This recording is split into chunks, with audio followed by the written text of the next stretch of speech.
Tem um momento que quase toda mãe já viveu. Você prepara a comida com carinho, senta com o coração cheio de esperança, e em segundos, o bebê vira o rosto, fecha a boca ou simplesmente não aceita. E naquele silêncio, surge uma pergunta que dói.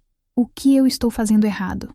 Mas e se eu te disser que muitas vezes o problema não está na comida, e nem em você? Existe um motivo silencioso que faz muitos bebês recusarem comida, e quase ninguém fala sobre isso, porque ele não aparece no prato, mas está presente em quase todas as refeições.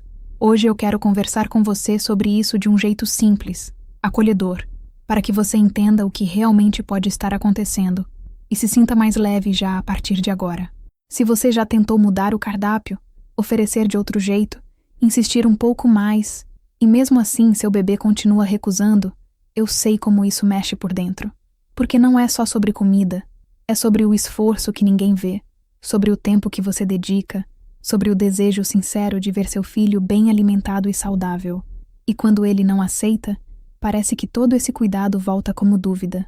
Muitas mães vivem a mesma cena. O prato pronto, a expectativa alta, e aos poucos, a tensão tomando conta da refeição. O bebê percebe, fica inquieto, a mãe tenta mais uma colher, depois outra, e sem perceber aquele momento que deveria ser tranquilo, vira um campo de batalha silencioso. Talvez o mais difícil seja o que acontece dentro da cabeça da mãe. Pensamentos como, será que ele está com fome? Será que estou fazendo errado? Por que com outros bebês parece mais fácil? Esses pensamentos pesam porque vêm acompanhados daquela culpa que quase ninguém fala em voz alta. Tem dias em que você respira fundo e tenta manter a calma. Em outros, o cansaço fala mais alto, e tudo bem sentir isso. A rotina das refeições se repete várias vezes por dia, e quando cada tentativa termina em frustração, é natural começar a ficar ansiosa antes mesmo de sentar à mesa. A dor não começa quando o bebê recusa, ela começa antes, na expectativa de que hoje vai dar certo. E quando não dá, parece que algo falhou dentro da gente. Antes de qualquer coisa, eu quero que você respire fundo e saiba, isso é muito mais comum do que parece. Muitos bebês passam por fases de recusa alimentar, e isso não significa que você esteja errando ou que seu filho tenha algum problema. Às vezes a gente olha para fora e pensa que só a nossa casa vive esse desafio, mas existe um lado silencioso da maternidade que quase ninguém mostra. Quando a alimentação não acontece como imaginamos, a culpa chega rápido. Só que culpa não combina com a realidade da maternidade. Você está tentando, buscando caminhos, se preocupando, e isso já mostra o quanto você se importa. Também é importante lembrar uma coisa. O bebê não está rejeitando você. Ele não está recusando o seu amor, o seu cuidado ou o seu esforço. Muitas vezes, a recusa faz parte do desenvolvimento, das descobertas e até das emoções que ele ainda nem sabe expressar. E quando a gente começa a entender isso, o peso diminui um pouco. Talvez ninguém tenha te dito, mas é normal se sentir cansada. Preparar, oferecer, limpar, tentar de novo, tudo isso exige energia emocional. Então, se em algum momento você se sentiu frustrada, triste ou sem paciência, isso não te torna uma mãe pior, te torna humana. E quando a culpa começa a diminuir, a forma como a gente olha para as refeições também muda. A gente fica mais aberta para perceber o que realmente está acontecendo ali, além da comida. Te conto uma história simples que talvez se pareça com a sua. Uma mãe me dizia que todos os dias preparava a refeição com cuidado, variava sabores, mudava texturas, tentava tudo. Antes mesmo de colocar o bebê na cadeira já pensava, hoje ele vai comer melhor. Mas quase sempre a cena se repetia. O bebê mexia na comida, virava o rosto, recusava, e ela sentia aquele aperto silencioso no peito.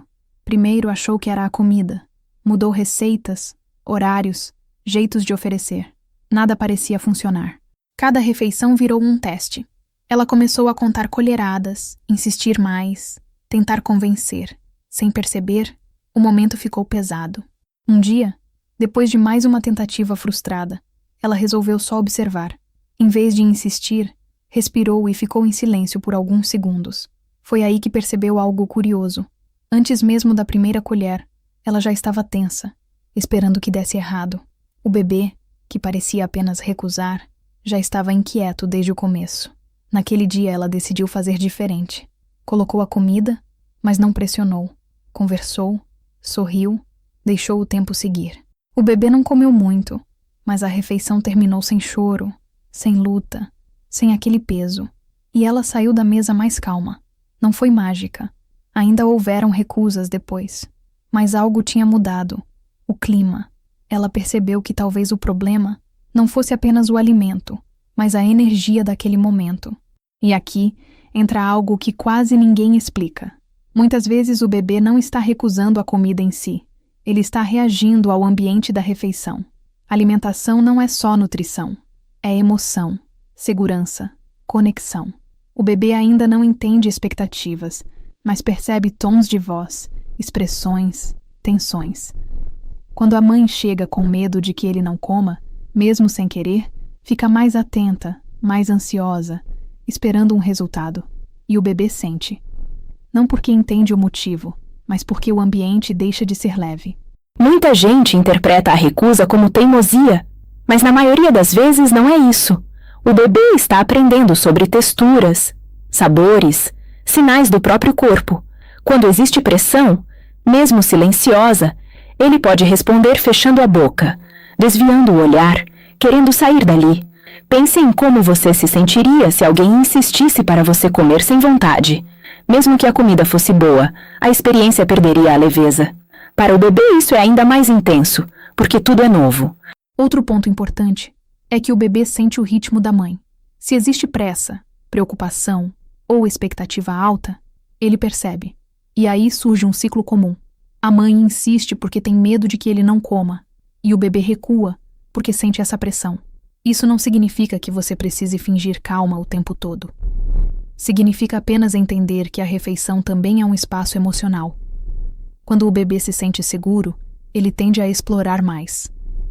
Quando sente tensão, pode se fechar. Segurança não vem da quantidade que ele come, mas da liberdade de experimentar no próprio ritmo.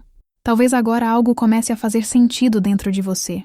E a boa notícia é que existe uma mudança simples que pode começar hoje.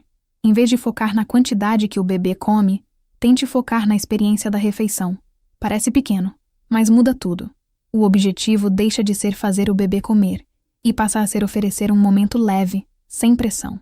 Você oferece, ele decide o quanto explorar. Uma forma prática é tomar uma decisão antes de sentar. Eu vou oferecer, não convencer. Você prepara, coloca a comida, permite que ele toque, observe, experimente. Se ele só mexer, tudo bem. Isso também é aprendizado.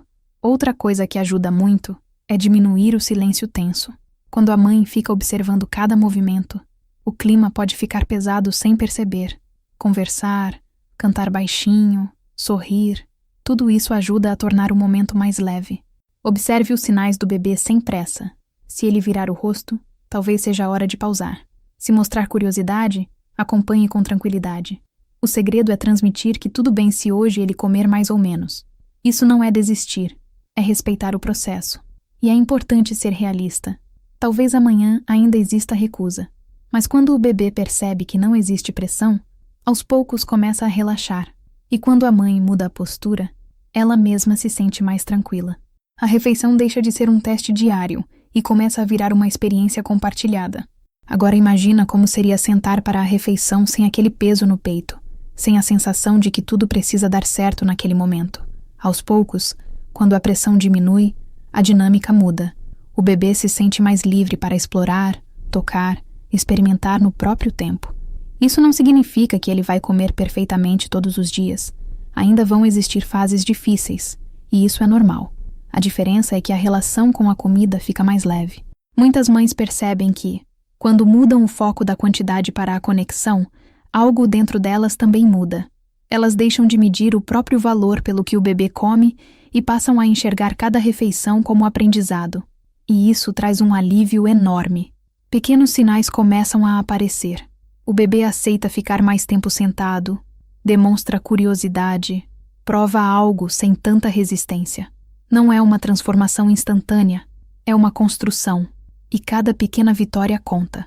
O mais bonito desse processo é que ele fortalece não só a alimentação, mas também a confiança da mãe.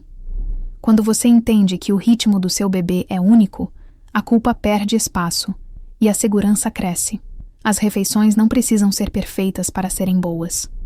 Elas só precisam ser leves o suficiente para que vocês dois possam aprender juntos. E se tem algo que eu quero que você leve daqui é isso. Você não precisa passar por essa fase sozinha. Quando a gente entende o que está por trás da recusa alimentar, tudo começa a ficar mais claro. Não porque o bebê muda de um dia para o outro, mas porque a mãe se sente mais segura no caminho. Foi por isso que eu organizei um guia simples, pensado para mães reais, com orientações práticas e acolhedoras para ajudar nessa fase sem culpa e sem pressão. Não é sobre perfeição, nem sobre regras rígidas. É um apoio para você entender melhor cada etapa e se sentir mais tranquila durante as refeições. Se fizer sentido para você, esse guia pode ser um próximo passo natural nessa jornada. No seu tempo, do seu jeito. E acima de tudo, lembre-se, o seu bebê está aprendendo. E você também. E isso já é mais do que suficiente.